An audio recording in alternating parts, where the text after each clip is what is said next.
Dalam sejarah umat manusia, ada nama-nama yang tak akan pernah bisa kita lupakan. Tapi dari semua itu, satu nama berdiri di atas segalanya sebagai simbol dari kegelapan, kehancuran, dan kebencian. Adolf Hitler. Ia dikenal sebagai arsitek Holocaust, pemicu Perang Dunia Kedua, seorang diktator yang memimpin Jerman ke dalam jurang kehancuran dan membawa dunia bersamanya. Tapi pertanyaannya yang jarang benar-benar kita jawab adalah, bagaimana seseorang bisa percaya bahwa semua ini benar? Apa isi pikirannya? Apa yang membuatnya yakin bahwa tindakan-tindakan paling keji itu adalah jalan yang sah demi kejayaan bangsa? Dan lebih dari itu, mengapa jutaan orang bersedia mengikutinya? Video ini tidak akan membela, tidak akan mengagungkan, tapi akan menelusuri apa yang ada di balik mata seorang diktator. Bukan hanya untuk mengutuk, tapi untuk memahami bagaimana keyakinan yang salah bisa tumbuh dari logika yang rapi. Karena ketika kita gagal memahami asal-muasal ideologi seperti ini, kita membuka celah untuk sejarah terulang, dalam wajah yang baru, di tempat yang berbeda. Inilah kisah menyelami isi kepala seorang manusia yang mengubah dunia dengan kebencian dan keyakinan mutlak.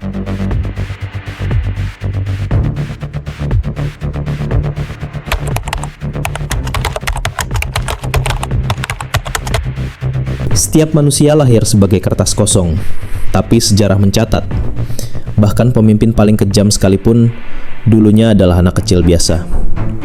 Tanggal 20 April 1889, di sebuah kota kecil bernama Braunau am Inn, Austria, lahirlah seorang bayi laki-laki yang kelak akan mengguncang dunia. Namanya Adolf Hitler. Ia tumbuh dalam keluarga yang tidak harmonis. Ayahnya, Alois Hitler, adalah pria keras kepala, kasar, dan disiplin tinggi. Seorang pegawai bea cukai yang tidak segan menggunakan kekerasan untuk menanamkan otoritasnya. Sementara ibunya, Clara, adalah sosok penyayang, lembut, dan sangat menyayangi Adolf kecil. Tapi kasih sayang itu tidak cukup untuk mengimbangi trauma yang ditanamkan oleh ayahnya. Dari kecil, Hitler melihat bahwa kekuasaan lahir dari dominasi, bahwa untuk dihormati, seseorang harus ditakuti. Hitler kecil suka menyendiri. Ia senang membaca buku sejarah, kisah pahlawan Jermanik, dan mitologi. Ia membayangkan dirinya sebagai pemimpin besar yang ditakdirkan untuk membawa kejayaan bagi bangsanya. Ia bukan anak yang populer, tidak banyak teman. Dunia fantasi adalah pelariannya. Di usia remaja, ia mulai menunjukkan ketertarikan pada seni rupa. Ia menggambar bangunan, kota, landscape. Cita-citanya menjadi pelukis. Tapi mimpinya hancur saat ia mendaftar ke Akademi Seni Rupa Wina dan ditolak 2 kali. Alasannya, karyanya dianggap tidak memiliki jiwa seni. Penolakan itu bukan hanya kegagalan, itu adalah luka batin. Ia merasa dunia menolaknya, dan lebih dari itu, ia mulai menyalahkan kelompok tertentu. Dalam pikirannya, dunia seni dikendalikan oleh kaum Yahudi, dan dari sinilah benih kebencian mulai tumbuh. Hitler hidup miskin di Wina, tinggal di penampungan, menjual kartu pos, bertahan hidup dari makanan murah. Tapi lebih dari sekadar kemiskinan, Wina adalah tempat yang penuh dengan ideologi ekstrim, nasionalisme, antisemitisme, teori rasial, dan supremasi budaya Jermanik. Ia membaca koran-koran antisemitik. Ia mendengarkan orasi politik jalanan. Ia mengamati dan menyerap. Pelan-pelan pikirannya terbentuk. Yahudi bukan lagi manusia di matanya, tapi simbol dari segala kerusakan budaya, moral, dan politik. Ia menyerap teori konspirasi bahwa orang Yahudi menguasai bank, media, dan dunia. Wina tidak hanya menghancurkan impiannya sebagai seniman. Wina membangun Hitler yang baru, penuh kebencian, dendam, dan misi. Ia bukan menjadi jahat dalam semalam, tapi luka ditambah ideologi yang keliru, menumbuhkan keyakinan. Keyakinan bahwa ia memiliki tugas sejarah untuk menyelamatkan Jerman dengan cara apapun.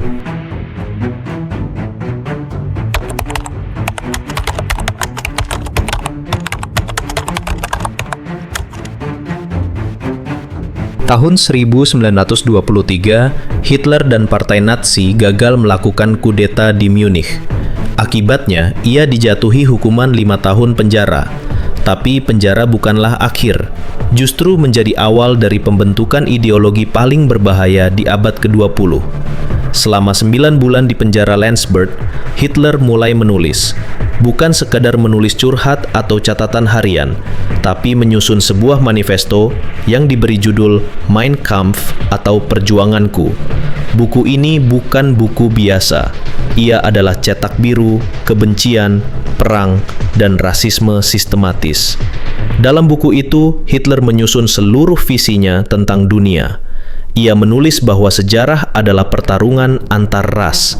Ras Arya, yang ia anggap sebagai ras unggul, ditakdirkan untuk memimpin dunia. Sedangkan Yahudi menurutnya adalah parasit yang merusak segala peradaban. Ia menyalahkan orang Yahudi atas kekalahan Jerman di Perang Dunia I, atas runtuhnya ekonomi, dan atas dekadensi moral masyarakat modern. Demokrasi, sosialisme, bahkan seni modern, semuanya ia anggap bagian dari konspirasi Yahudi global.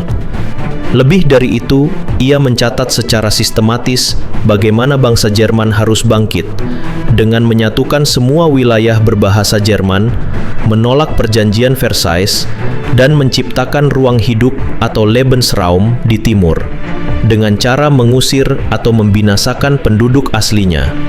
Mein Kampf bukan sekedar buku, ia adalah proyek ideologi, sebuah rencana masa depan.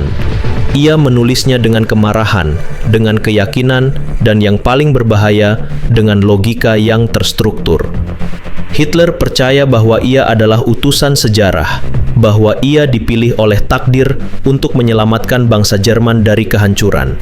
Ia tidak sedang mengarang, ia sedang membangun fondasi sebuah rezim. Dan yang mengejutkan dunia adalah ketika semua yang ia tulis perlahan satu persatu menjadi kenyataan.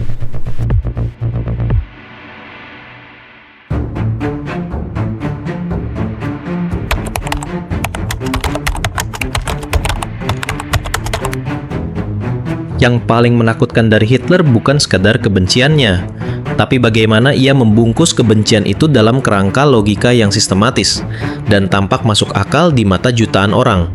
Ia tidak sekedar membenci, ia menghitung, ia merancang, ia membuat dunia percaya bahwa rasisme dan genosida adalah kebutuhan ilmiah demi kemajuan bangsa. Dalam pikirannya, dunia adalah arena kompetisi antar ras. Ras Arya menurut Hitler adalah ras unggul, pencipta peradaban, sementara Yahudi dianggap sebagai perusak, dan bangsa Slavia sebagai budak alamiah. Dari sinilah lahir konsep Lebensraum, ruang hidup, yang menjadi fondasi kebijakan ekspansi militer Nazi.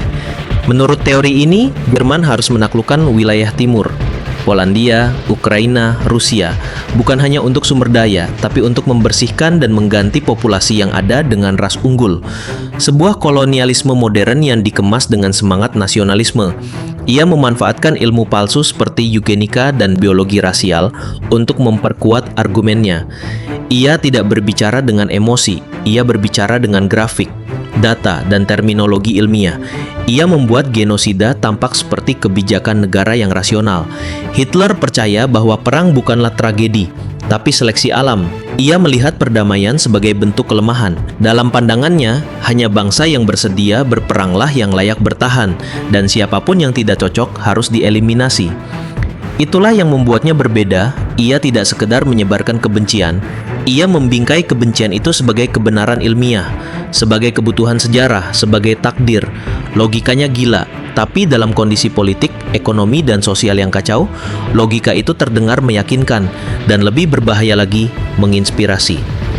Dalam propaganda Nazi, semuanya disederhanakan. Dunia dibagi antara kami dan mereka, dan untuk menyelamatkan kami, mereka harus disingkirkan. Itu bukan kebijakan, itu adalah program pembersihan sistematis, dan jutaan orang ikut serta. Logika gila ini tidak lahir dari pikiran yang kacau, tapi dari pikiran yang terstruktur, yang membangun kebohongan besar, bata demi bata, hingga menjadi bangunan keyakinan. Dan bangunan itulah yang membuat Hitler dari sekadar manusia biasa menjadi arsitek kehancuran terbesar dalam sejarah modern.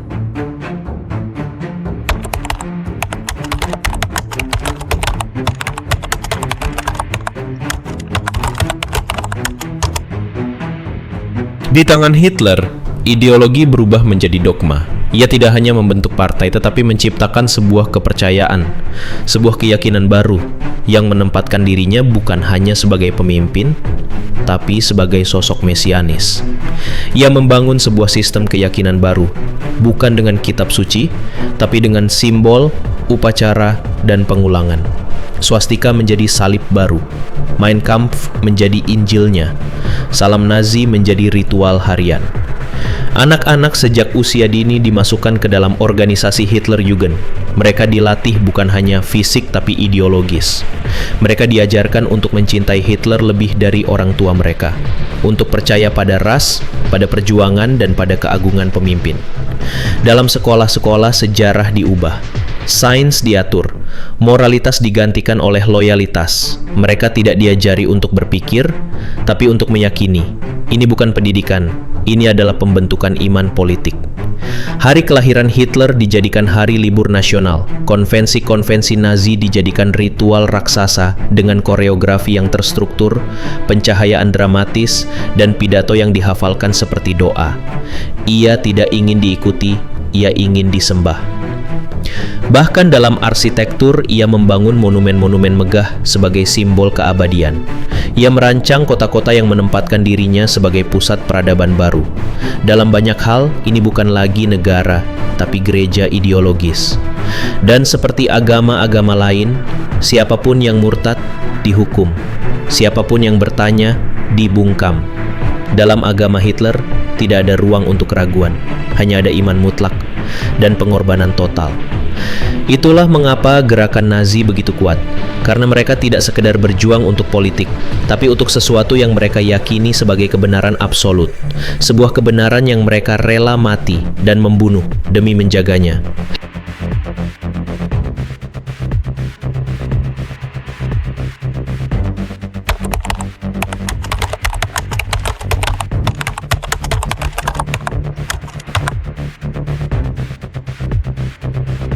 Setelah Perang Dunia Kedua berakhir, para psikolog militer dari sekutu menghadapi tantangan besar, memahami jiwa dan pikiran orang yang bertanggung jawab atas kematian lebih dari 60 juta manusia. Apa yang sebenarnya ada di dalam kepala Adolf Hitler? Ia bukan sekadar diktator, ia adalah simbol kegelapan. Tapi ia juga manusia, dan karena itu, ia bisa dipelajari, dianalisis, bahkan dijelaskan tanpa harus dibenarkan. Hasil evaluasi dari berbagai ahli psikiatri, wawancara dengan orang-orang terdekatnya, serta dokumen pribadi, membentuk gambaran mengejutkan. Hitler menderita berbagai gangguan kepribadian. Ia mengalami paranoia berat, di mana ia percaya bahwa ia dikepung oleh musuh di mana-mana Yahudi, Bolshevik, Freemason, bahkan orang-orang dalam partainya sendiri. Ia juga memiliki narsisme ekstrem.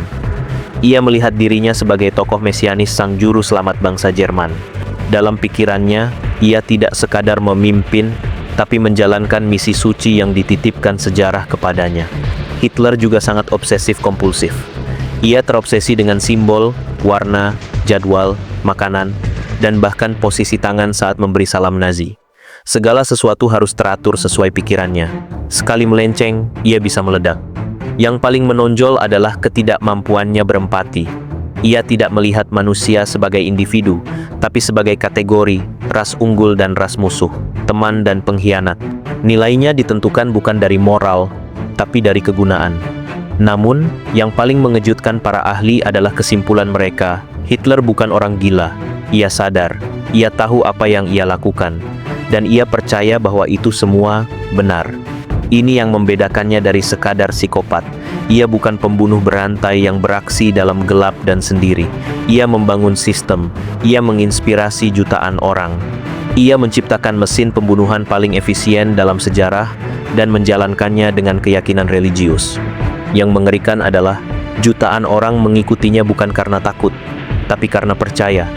Karena mereka juga yakin bahwa yang mereka lakukan adalah kebenaran sejarah.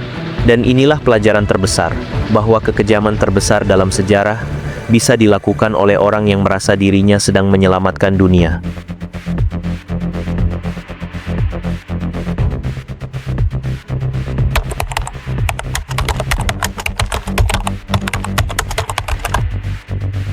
April 1945, Dunia menunggu nafas terakhir dari rezim yang telah mencabik-cabik peradaban.